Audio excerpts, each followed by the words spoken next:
What are your thoughts today on the anti-Kinder Morgan protest?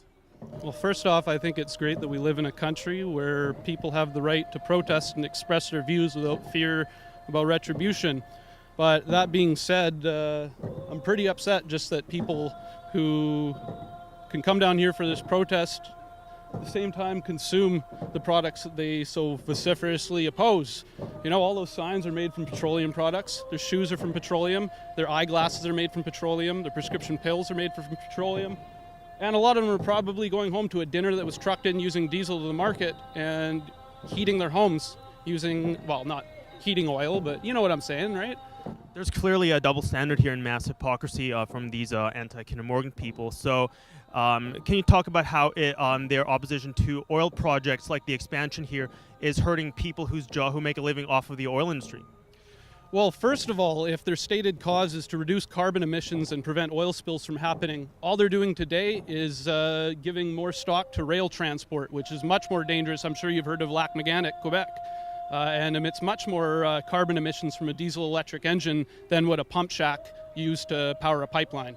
So the other thing is that by trying to oppose our Canadian oil and gas industry, we're only helping Russia, Saudi Arabia, Algeria, Angola, Venezuela, places I'm sure that don't line up with the environmental and social values these protesters claim to represent. And finally, it hurts people like me. I haven't worked since the start of December, and I haven't had a full check since September.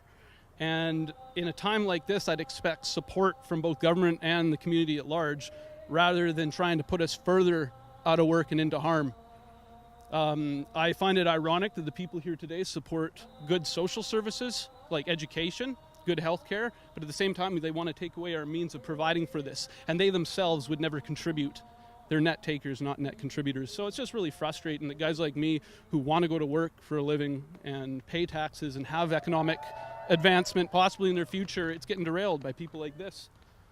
If you could say something directly to Christy Clark or Mayor Derek Corrigan, who are so anti the Kinder Morgan pipeline, what would you say to them if you could just have 5 minutes of their time? Well, regarding someone like Mr. Corrigan, I don't really think there's any point in engaging because he doesn't want to listen and he doesn't have any respect for anyone who's going to disagree with him.